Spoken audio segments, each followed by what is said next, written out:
Berkelana dari kampung ke kampung, romantisme pertunjukan layar tancap pernah dekat di hati masyarakat kita.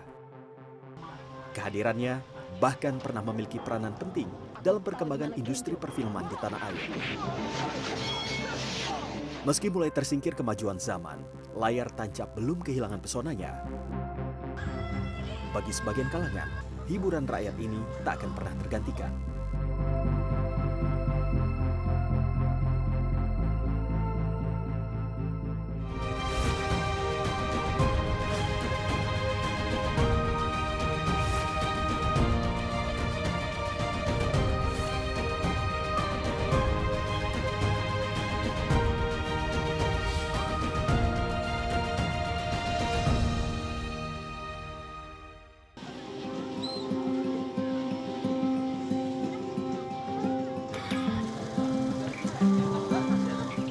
Riuh persiapan dan kerumunan warga yang menanti menjadi ciri khas pertunjukan layar tancap. Ia hadir di pinggiran kota besar, masuk ke kampung-kampung. Sore hari, saatnya operator layar tancap menyiapkan semua kebutuhan pertunjukan.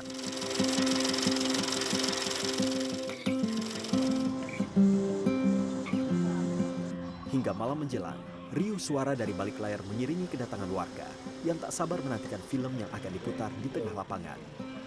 Biasanya, hajatan tak lengkap bila sang empunya tak menggelar pentas layar tancap untuk dinikmati secara gratis oleh warga. Kehadiran para penjajah makanan menambah ramai celoteh penonton di tengah suasana akrab malam pemutaran film. Iya, dicampur ya, boleh kan? Boleh. Yang ini. Meski tak sepopuler dahulu, layar tancap masih dinantikan beberapa kalangan. Kasih ya.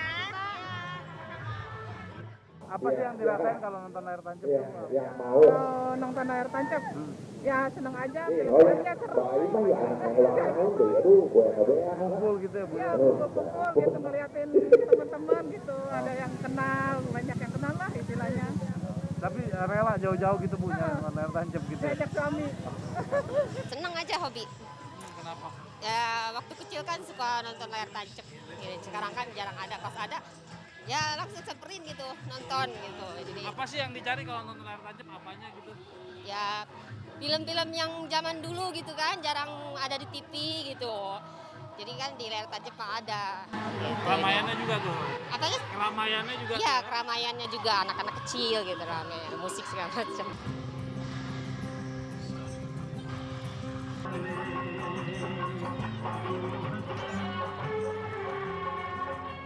Kehadiran layar tancap di Indonesia bermula pada era penjajahan Jepang. Pemerintah kolonial Jepang saat itu menggunakan layar tancap sebagai alat propaganda bagi masyarakat pedesaan di Indonesia. Kalau di Jepang, jadi ini agak beda. Kalau Jepang ini kan mereka merekrut ya orang-orang Indonesia, seniman segala macam untuk percaya bahwa saudara Asia gitu ya, kita saudara tua gitu, membantu, menolong gitu. Dan mereka banyak memproduksi film-film Asia Raya gitu-gitu ya, dan itu diproduksi sama salah satunya dengan Indonesia, dan itu layar tancap juga, karena layar tancap itu kan bisa merengkuh itu ya, menjangkau remote area ya, jadi pedesaan, memang nature-nya gitu ya, dia memang ke pedesaan, ke pulau-pulau terpencil, terus juga paling kalau di kota ya di keliling apa namanya di suburban gitu ya, di pinggiran-pinggiran gitu. Jadi merengkuh ke sana gitu.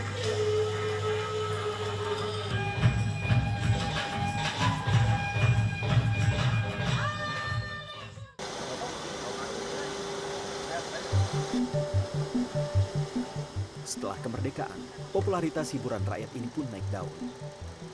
Para pelaku usaha layar tancap di masa itu menggerakkan bisnisnya di bawah naungan Persatuan Bioskop Keliling Indonesia. Pada 1980, organisasi ini berubah nama menjadi Persatuan Film Keliling Indonesia atau Perviki. Pertunjukan layar tancap hadir hampir di setiap kampung dan kawasan pinggiran kota untuk memenuhi kebutuhan hiburan masyarakat secara luas. Pada 1970 hingga 90-an, pemerintah Orde Baru menggunakan layar tancap sebagai media untuk menyaring pengaruh hiburan global yang dianggap berdampak buruk bagi masyarakat pedesaan.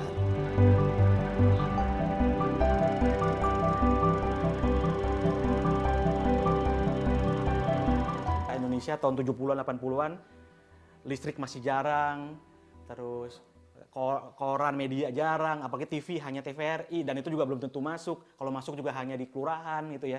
Jadi mereka sangat butuh hiburan, terutama juga adanya aturan. Jadi pemerintah itu punya namanya pagar budaya, karena mereka tidak begitu percaya bahwa orang pedesaan bisa menyerap dan menyaring nilai-nilai negatif akibat globalisasi. Karena itu mereka harus punya syarat, misalnya harus film Indonesia harus 16 mm karena di bioskop kan 35 ya. Terus harus 5 km jauhnya dari bioskop terdekat karena itu mereka di pedesaan gitu ya. Terus juga harus disensor ulang dan harus 2 tahun setelah peredarannya di bioskop gitu ya. Dengan begitu mereka memang layar tancap ranahnya di pedesaan yang memang butuh hiburan gitu ya, butuh hiburan. Industri perfilman tanah air pada masa itu turut didongkrak oleh layar tancap.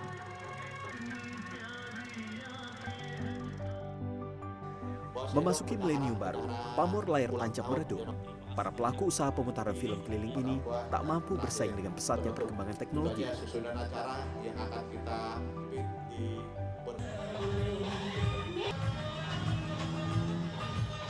Namun di tengah gempuran zaman, eksistensi layar tancap masih bertahan dengan ciri khas hiburan yang sangat merakyat dan tidak akan ditemui di lokasi menonton film lain seperti bioskop konvensional ataupun layanan streaming.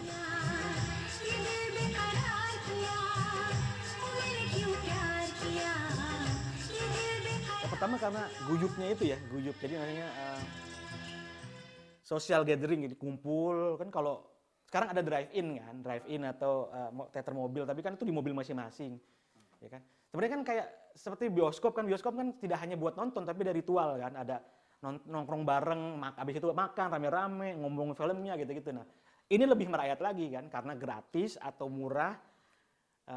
Walaupun kita nggak bisa milih filmnya apa, tapi bisa sekali datang bisa 3 film, 4 film gitu kan, kayak gitu. Jadi sosial itunya, ya, jadi kayak perayaan ritual, perayaan sosial gitu, kita sama-sama itu nongkrong bareng. Nah nongkrongnya itu kan sebenarnya sebuah budaya Indonesia yang bagus ya sebenarnya, walaupun banyak bilang jelek, tapi kayak nongkrong di warung kopi kan kayak di Sumatera itu kan bisa menghasilkan pemikiran apa sambil ngobrol. Nah di layar tancap kita bisa sambil nonton ngobrol kan, nggak ada yang larang. Kalau di bioskop kan gitu ya, kalau kita kan namanya orang apa namanya jualan aja bisa kan gitu ya.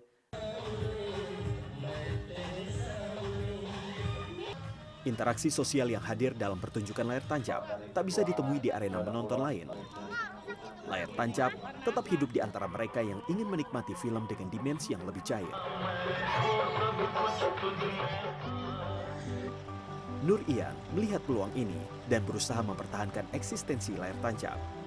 Sejak remaja, pria berusia 51 tahun ini gemar menantikan pertunjukan layar tancap dari kampung ke kampung. Senang nonton aja sama teman-teman. Ada 5-6 orang jalan. Kemana-mana saya jalan terus sama teman-teman ngeliat layar tancap. Saking hobinya. Waktu nonton layar tancap ya kita lagi pas adegan berantemnya, lagi ribut-ributnya, itu yang kita senang. Terus kalau film komedi itu yang lucu-lucunya, saya senang itu. Gitu. Bermodal hobi menonton film, Ian memutuskan untuk terjun dalam industri layar tancap di saat popularitas bioskop rakyat ini telah menurun. Senang awal layar tancap senangnya dari tahun 80-an sampai 90-an. Nah begitu tahun 2003 saya ada keinginan, istilahnya ingin memiliki proyektor sendiri. Akhirnya saya beli proyektor 16 mili. Begitu 2004 saya beli proyektor 35 mili. Gitu. Baru begitu 2005 kita kumpulin film-filmnya pelan-pelan. Kita kan nggak punya filmnya waktu itu. Jadi daripada saya sewa kan, saya kumpulin filmnya pelan-pelan. Saya beli sedikit-sedikit. 1 judul, 2 judul, 1 judul, 2 judul saya beli terus pelan-pelan. Ya, alhamdulillah sampai sekarang. Ada berapa sekarang? Sekarang kurang lebih sekitar 450 judul film berbagai genre.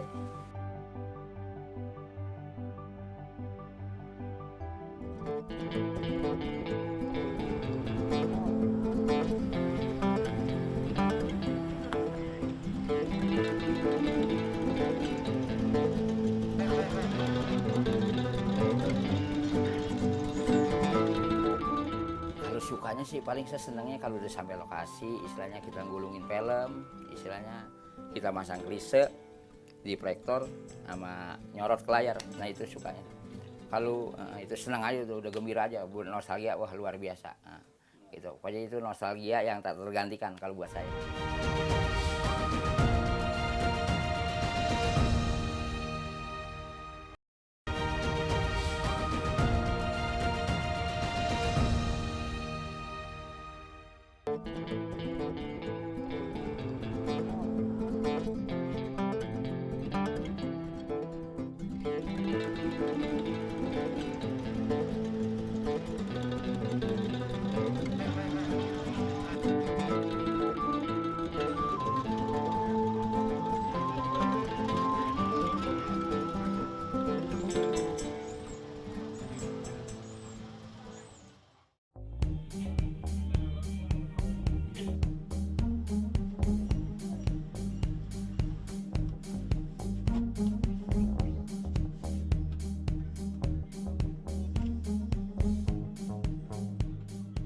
Tidak mudah mempertahankan bisnis layar tancap di era hiburan digital. Layar film yang semakin bersifat personal membuat eksistensi para pengusaha layar tancap kian tergerus. Merawat hobi, konsep inilah yang diusung para pebisnis layar tancap saat ini. Termasuk Ida Farida, 39 tahun, yang menjadi satu-satunya operator layar tancap milik Nur Ian. Bagi Ida, menyaksikan film di layar tancap mendatangkan kepuasan khusus. Karena awalnya memang saya ngeliatin dulu dan saya berpikir masa sih cuma laki-laki aja yang bisa gitu. Jadi biarpun namanya perempuan, kita juga kan yang dari segi pergaulan itu kita harus bisa nyari contoh dan juga sebagai pelajaran kita dalam pergaulan. Saya nyoba sedikit demi sedikit, belajar dari teman, lihat dari teman, alhamdulillah bisa. Dari hobi yang digelutinya ini, Nur Ian sudah mengoleksi total 450 judul film keluaran 1977 hingga 2014. Selain membuka jasa pentas layar tancap, Ian juga menyewakan koleksi filmnya kepada pelaku usaha lain dan masyarakat umum dengan harga Rp300.000 sampai Rp400.000. Layaknya barang koleksi, Nur Ian memperhatikan betul kondisi roll film yang ia miliki setelah disewakan. Perbaikan-perbaikan kecil kerap ia lakukan untuk menjaga kualitas pita film yang sudah tidak diproduksi lagi ini.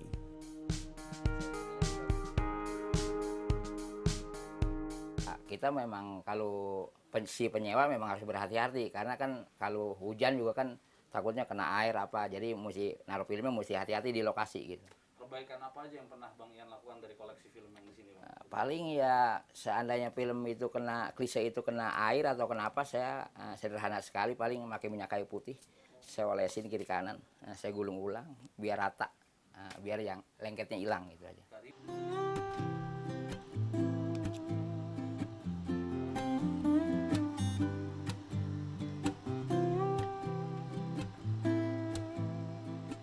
Dalam setiap pementasan, Ian memutar film sesuai selera penonton. Dari ratusan film koleksinya, film-film nasional di era 1980 hingga 90-an lah yang laku keras. Kalau di kampung-kampung ya film-film jadul dia mereka hobinya seperti film Berry Prima, film Kadir Doyok, Warkop DKI, terus lagi film Rhoma Irama. Itu masih senang kalau di kampung, film-film jadul kayak gitu. Masih banyak peminatnya, penontonnya masih banyak. Sebelum pertunjukan layar tancap dimulai, ada beberapa persiapan yang harus dilakukan. Yang pertama, membangun layar. Oke. Ini ada salah satu prosesi yang khas dalam setiap pertunjukan layar tancap, di mana layar selebar 7 meter ini, 7 meter kali 3 harus dipasang dengan menancapkan bambu di kiri kanannya, dan disitulah penonton nanti akan melihat film-film itu diputar. Belum, langsung nancep nih.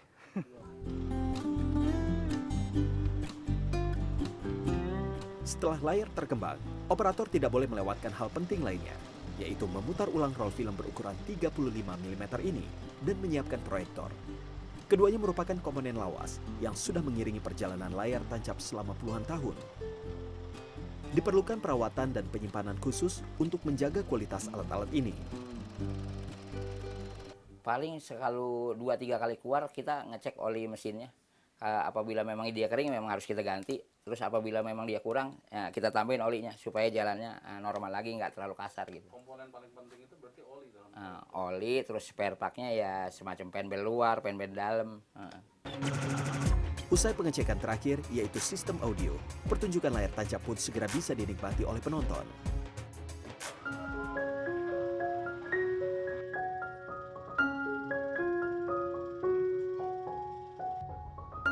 Selama 17 tahun, banyak suka duka dirasakan Nur Ian dalam perjalanan merawat salah satu hiburan rakyat ini.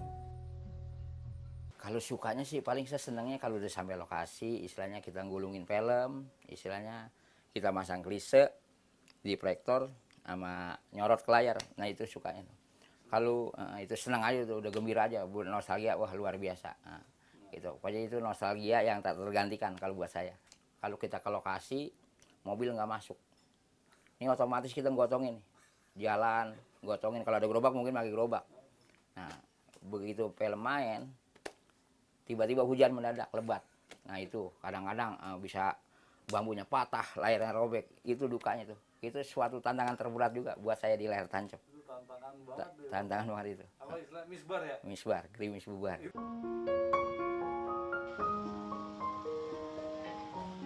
Tidak mudah untuk mempertahankan jenis hiburan yang mulai tergeser perkembangan zaman. Mungkin tak banyak yang menyadari, pengusaha layar tancap berjasa dalam pengarsipan film-film nasional dari masa lalu.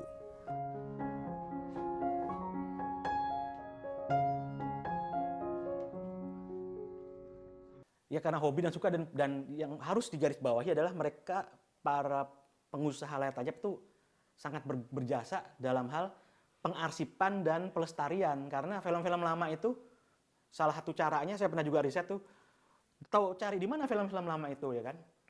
Ya pertama ke Cinematheque atau itu ya kan, terutama yang 16 mm atau 35. Tapi kan agak susah. Paling di YouTube gitu ya, tapi itu kan bajakan. Nah itulah mereka itu hanya dengan pakai bedak gitu kan caranya. Terus AC-nya juga nggak terlalu dingin atau apa. Tapi mereka penyimpanannya itu bisa, harusnya para peneliti atau apa bisa ke situ juga sebagai sumber itu menarik tuh. Itu jasa mereka, walaupun sekarang nggak terlalu dianggap ya orang.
Dengan peminat yang masih tersisa, bisnis layar tancap sebenarnya masih cukup menjanjikan.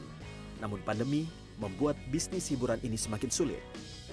Pertunjukan layar tancap yang mengundang kerumunan otomatis tidak bisa beroperasi karena pembatasan aktivitas. Ketika pemerintah memberlakukan pelonggaran, pesanan layar tancap mulai muncul kembali. Meski tidak sebanyak sebelumnya, dalam sebulan rata-rata pengusaha layar tancap bisa pentas 2 hingga 3 kali saja.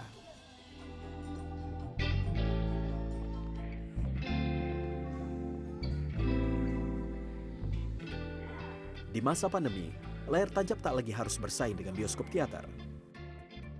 Drive-in theater yang sudah lama ditinggalkan muncul lagi. Konsep menonton film drive mirip layar tancap. Bedanya, penonton menikmati film dari kendaraan masing-masing. Drive-In Senja di Alam Sutera, Tangerang, Banten ini beroperasi sejak 2020. Konsep drive-in sebenarnya tidak baru dan pernah populer di Indonesia pada 1980-an. Kita mengadopsi dari luar negeri dan di dalam negeri. Yang pertama dari dulu di Amerika sama di Korea terus mereka sering buat drive-in juga. Kalau di lokal dulu di Ancol juga pernah ada di tahun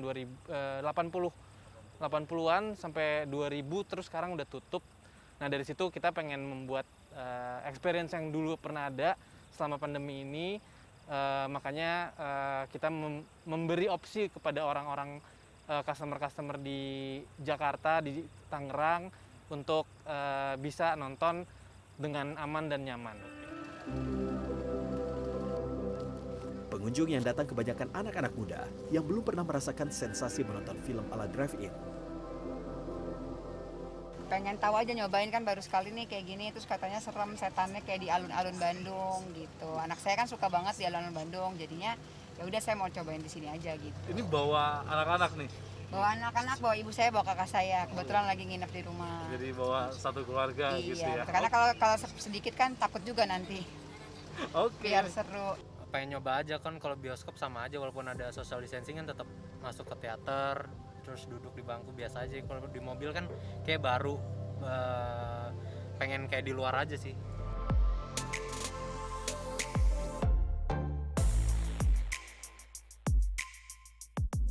Layaknya pertunjukan layar tancap modern, drive-in theater menyajikan pengalaman menonton film di ruang terbuka. Konsep drive-in cinema seperti ini merupakan salah satu alternatif bagi masyarakat yang ingin menonton film dengan mengedepankan privasi. Anda yang datang ke sini cukup duduk di dalam mobil dan melihat layar yang cukup besar di depan sana dengan audio film yang terkoneksi dengan radio yang ada di dalam kendaraan Anda. Dibandingkan layar tancap yang mematok tarif lebih rendah, tarif drive-in jauh lebih tinggi. Pengunjung dikenakan tarif tiket sebesar Rp200.000 hingga Rp460.000 per 2 orang. Kemampuan bertahan bisnis layar tancap bertumpu pada segmen penonton yang menggemari kebersamaan dari film-film lama. Kayaknya layar tancap itu selama ada permintaan ya, terutama pencipta film-film jadul, tetap ada gitu, walaupun mungkin makin terpinggirkan ya, itu ya memang agak menjadikan. Tapi kita juga harus menghargai itu usaha mereka langsung atau tidak langsung terhadap pelestarian itu ya, bukan restorasi sih sebenarnya, ya digitally restore, bukan digitally restore juga ya, apa ya, melestarikan lah dengan preservasi film itu 16:35 atau apa yang lama-lama itu kan di mana lagi disimpan, ya disimpan ada di beberapa, tapi kan layar tancap bisa menjadi salah satu media untuk mengakses itu gitu, film-film yang susah dicari atau yang gimana gitu. Meski masih diminati, para pelaku usaha layar tancap merasakan betul atmosfer yang sudah jauh berbeda dalam setiap pertunjukan saat ini. Sekarang sih nggak kayak dulu. Kalau sekarang penontonnya nggak begitu banyak, paling dari teman-teman dari komunitas saja. Kalau dulu sih memang kita mau nonton aja, mau nyelapin pala aja susah karena saking banyaknya penonton. Nah, gitu. Jadi perbedaannya begitu antara dulu dan sekarang. Kalau dulu penontonnya masih banyak, masih rame, dan memang hiburan pun memang adanya di layar tancap. Hiburan-hiburan lain jarang, nggak kayak sekarang gitu.